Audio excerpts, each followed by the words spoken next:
world where the sacred bond of marriage is meant to provide a sanctuary of love and support, the tragic case of Micah Miller reveals a disturbing reality: that the very person who vowed to cherish and protect her would ultimately be the one to drive her to the brink of despair. Micah's story is a chilling reminder that even in the most seemingly idyllic relationships, the darkest secrets can lurk beneath the surface, waiting to be uncovered.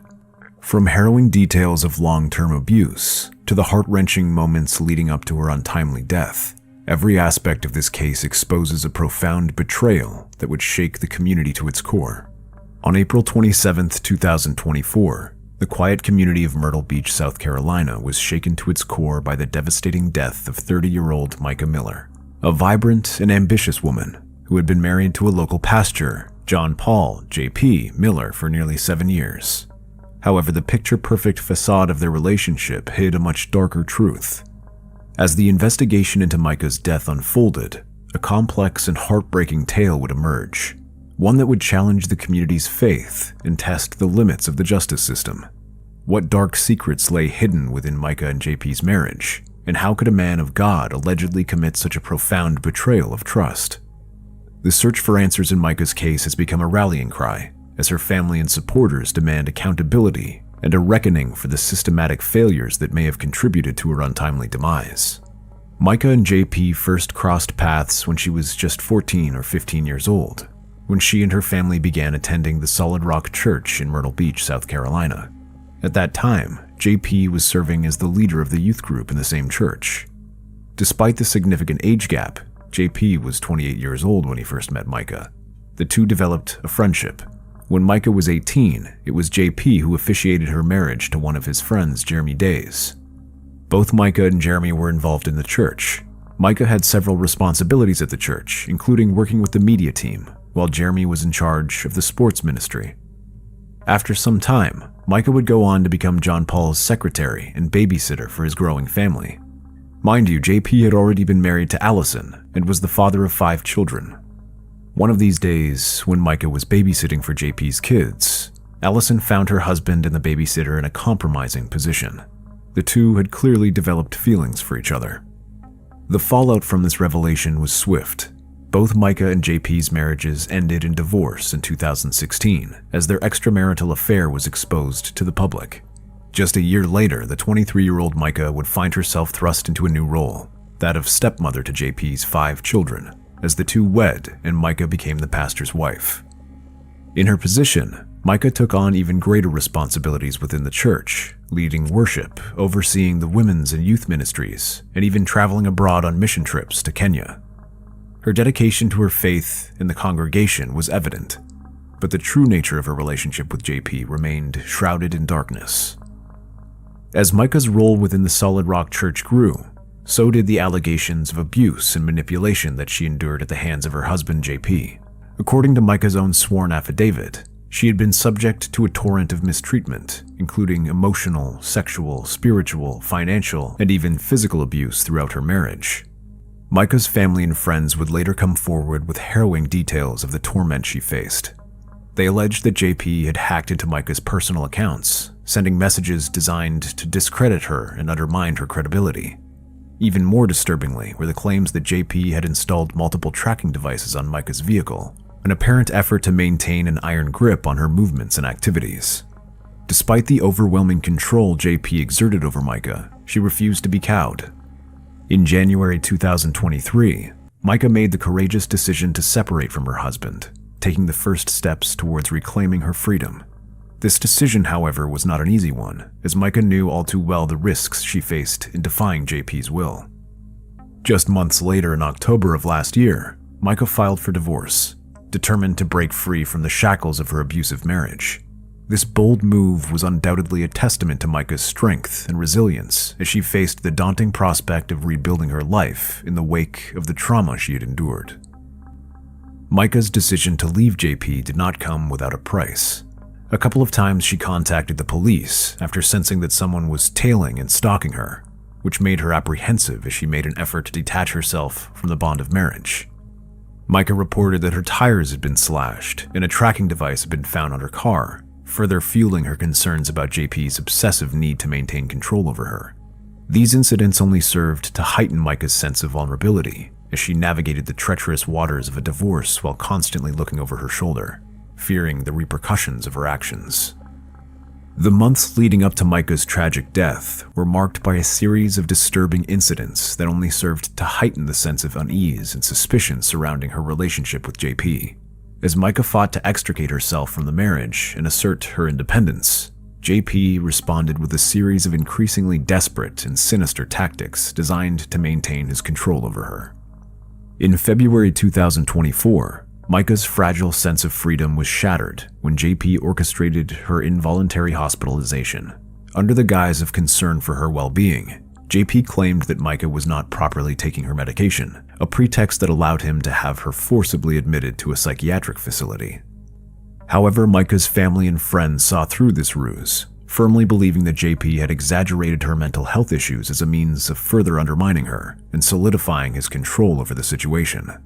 The implications of this incident were chilling.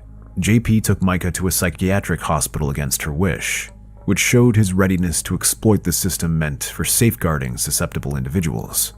He had weaponized Micah's mental health struggles, twisting them to suit his own nefarious ends and leaving her feeling trapped and powerless in the face of his schemes. The following month, in March 2024, Micah's sense of security was shattered once again when she reported to the police that her tires had been slashed. This, however, marked just one of the instances in a sequence of events that comprised destruction, since it was later established that there was a tracker on Micah's car. Such findings escalated Micah's fear and suspicion as she was separating and heading toward divorce. The fact that the tracking device had been used was chilling, showing how JP could go to all lengths in order to control and keep tabs on every move Micah made, even as she tried to escape his grip. The knowledge that she was being watched, that her every step was being tracked, must have been a constant source of anxiety and dread for Micah, a reminder of the power that JP still held over her. As the divorce proceedings continued, Micah filed for spousal support, with a hearing scheduled for June 5th. This was a defiant gesture and a clear message that she would not be intimidated by JP's efforts to hold on to her money forever. However, the tensions between the couple were further exacerbated in mid-March when Micah requested JP $2,000 for a trip. JP did not provide Micah with the money she requested. His refusal was rooted in his suspicion that the money would not be used for the purpose she claimed, which further highlights the control he had over their finances and decision-making. Around the same time as this financial conflict, JP had Micah hospitalized using his power of attorney over her care. While Micah was hospitalized, JP took her purse and car keys and retrieved her car from a parking lot. JP claimed that he did this because he was worried about what Micah might do when she was released from the hospital. However, it was JP who threatened Micah's family, stating that he would prevent them from seeing her in the hospital if they did not cooperate with him. Micah's father, Michael, requested to see the papers that gave JP power of attorney over Micah's care.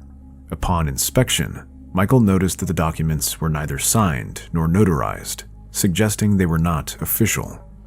The stage was set for a tragic and heart-wrenching conclusion to Micah's story, as the noose of JP's control tightened around her neck. The tragic events that unfolded on April 27, 2024, would become the focal point of the investigation into Micah's untimely demise. The details that emerged in the aftermath painted a complex and disturbing picture, one that would only deepen the sense of mystery and suspicion surrounding her death. On the morning of April 27th, surveillance footage captured Micah leaving her apartment in Myrtle Beach at 11:38 a.m. She then drove to Dick's pawn shop, where security cameras recorded her entering the store at 12:12 p.m. and independently purchasing a Sig Sauer handgun.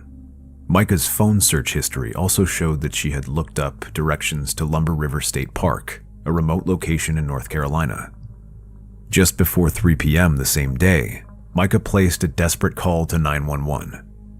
During the call, she asked the dispatcher to trace the location of her phone, indicating that she was in a national park and feared for her life. Micah's final words to the operator were a chilling declaration of her intentions. She was about to take her own life. However, the 911 call has become the subject of intense scrutiny and speculation.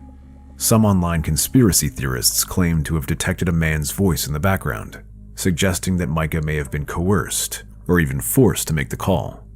Others have gone as far as to suggest that the 911 call was entirely fabricated, perhaps generated using AI technology as part of an elaborate scheme orchestrated by JP.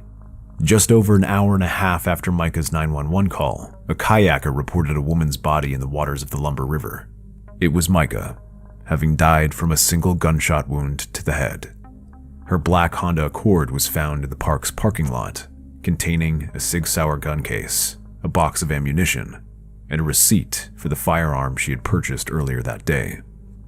The official cause of death, as determined by the North Carolina medical examiner, was a suicide by gunshot. However, Micah's family vehemently dispute this conclusion, citing the numerous bruises, scratches, and defensive wounds found on the body. They believe that Micah may have been forced or coerced into taking her own life, rather than making the decision willingly. JP maintains he had no involvement in Micah's death, asserting that he was not present when she passed away. His alibi is based on his whereabouts at a sporting event in Charleston, South Carolina, approximately 3 hours away from where Micah's body was found. Multiple eyewitnesses have corroborated his presence at the event, and license plate readers tracked his vehicle en route to and from Charleston, further supporting his claim. The investigation into Micah's death was further complicated by a number of inconsistencies and unanswered questions.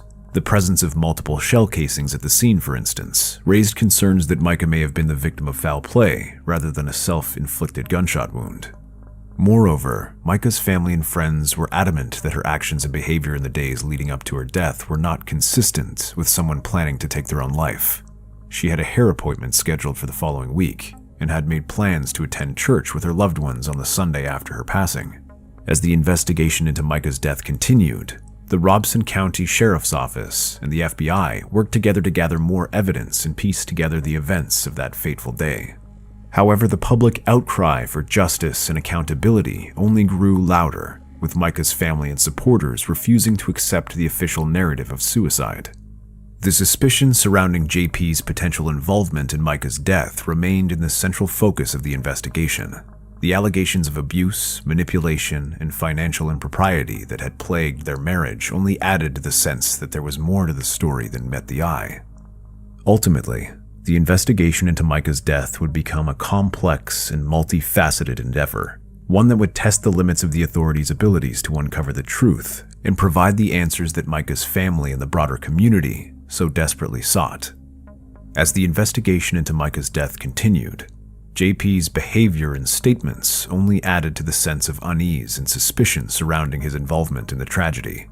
The details that emerged painted a picture of a man who was increasingly erratic and unpredictable, his actions and words seemingly designed to confuse and manipulate those around him. Just a day after Micah's body was discovered in the Lumber River, JP made a startling announcement to the congregation of the Solid Rock Church. Rather than addressing the congregation in a solemn and respectful manner, JP's words were casual and unsettling. He began by telling the congregation that there would be no altar call that day. Instead, he asked them to stand up as he made an announcement. JP then instructed the congregation to leave the church quietly and not discuss the announcement within the building. In a bizarre move, JP then asked the congregation to continue attending church and serving in their roles, stating that he would be taking a break for a few days or weeks. He then delivered the shocking news that his wife had passed away, declaring that it was self-induced and had occurred in North Carolina. JP's demeanor during this announcement was equally unsettling. He appeared to be going on adrenaline, as he put it, and asked the congregation to pray for him and his children. He also claimed that Micah wasn't well mentally and needed medication that was difficult to obtain. The pastor's words were particularly jarring given that Micah's body had been discovered less than 24 hours earlier, and the coroner had yet to determine the cause of death. The Robeson County Police were still treating the incident as a suspicious death, yet JP had already declared it a suicide, blaming Micah's mental illness. Despite the overwhelming evidence of abuse and manipulation that plagued their marriage, JP denied any wrongdoing. He claimed that the allegations of abuse were false and that he had never hurt Micah in any way. However, Micah's family and friends knew better, and they refused to accept his denials at face value. JP's actions in the days following Micah's death were equally disturbing. He pushed for immediate cremation, refusing to allow her family to view her body until they agreed to his demands. This only added to the sense that JP was trying to cover his tracks, to erase any evidence of his involvement in Micah's death. In a move that deepened the sense of unease and suspicion, JP hired a lawyer and issued letters for an end to the accusations against him. These letters were filled with veiled threats and intimidation, as if JP were trying to silence anyone who dared question his involvement in Micah's death. As the details of JP's behavior and statements emerged, the public outcry for justice and accountability only grew louder. Micah's family and friends, as well as the broader community, demanded answers and called for the authorities to take action against those responsible for her death. As the investigation into Micah's death continued, the FBI and U.S. Attorney's Office joined the probe, adding their considerable resources and expertise to the case. However, it remained unclear exactly what aspects of the investigation the federal authorities were focusing on. Micah's family expressed deep concerns about the thoroughness of the autopsy analysis. They spoke about the autopsy having no information related to gunshot residue and who it was that ordered the concerned authorities not to conduct these analyses. Secondly, the family also raised concerns related to the toxicology analysis of Micah, whether she was even in her senses at the time of her death, or was she under heavy substance influence. There was no record of any of that. The family's fears were compounded by the fact that Micah's body had been cremated shortly after her death, at the insistence of JP, making it impossible to conduct a second independent autopsy. This decision by JP only added to the growing suspicion that he had something to hide. As the investigation progressed, a range of theories emerged about JP's potential involvement in Micah's death. It was speculated by some that he might have used his boat to take Micah's body to the remote spot where it was found, or maybe this 911 call she made may also have just been part of a ruse. The security footage from the pawn shop where Micah purchased the gun also came under scrutiny, with some theorizing that the timestamps may have been altered to fit a particular narrative. The fact that JP had been reported to the police for transferring church funds to his personal account only added fuel to the fire as people began to question his motives and integrity. One of the most disturbing revelations to emerge from the investigation was the existence of Micah's detailed diaries, which she had kept as a record of the abuse she suffered at JP's hands. JP had called Micah's family over 100 times trying to retrieve the documents, further fueling suspicions that these papers were incriminating towards him, according to her family. These diaries now belonged to Micah's sister Sierra, who had been appointed as a special administrator for her estate, and they were seen as important pieces of evidence in the ongoing probe. Their contents promised to shed light on the true nature of JP and Micah's relationship and the events that led to her tragic death. Micah's family and friends remained steadfast in their belief that JP's abusive behavior and manipulation had driven her to take her own life. They pointed to the numerous police reports Micah had filed, detailing her fears for her safety and the harassment that she endured at JP's hands. The allegations of multiple affairs and financial impropriety only added to the sense that JP was a man consumed by his own desires and willing to stop at nothing to maintain control over those around him. As the investigation continued, more and more people came forward with stories of JP's inappropriate behavior and the harm he had caused to those in his orbit. The tragic death of Micah Miller sent shockwaves through the community, sparking a range of reactions and consequences in the aftermath. The Solid Rock Church, where JP served as a pastor, found itself at the center of the controversy. Church leaders reported receiving a barrage of harassing phone calls and messages from those seeking answers and demanding accountability. The situation was no less dire for those directly involved in the investigation. The coroner who had performed the medical examination on Micah's body found themselves the target of threats, as did Johnny Jacobs, the fisherman who had first discovered Micah's body in the Lumber River. Micah's family, led by her sister Sierra, remained steadfast in the refusal to accept the official narrative surrounding her death. They were convinced that Micah's death had been staged and premeditated by JP, and they were determined to uncover the truth, no matter the cost.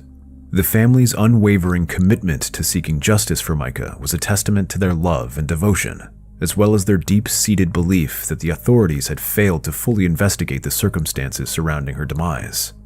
As the details of the case continue to emerge, the public outcry for action to be taken against JP only grows louder. Micah's supporters, both within the community and across social media, demand that the authorities hold the pastor accountable for his alleged role in her death. The aftermath of Micah's death is a complex and multifaceted affair, with the reverberations felt across the community and beyond. The harassment of those involved in the case, the unwavering determination of Micah's family, and the ongoing calls for accountability all serve as a stark reminder of the profound impact that this tragedy has had on all those touched by it.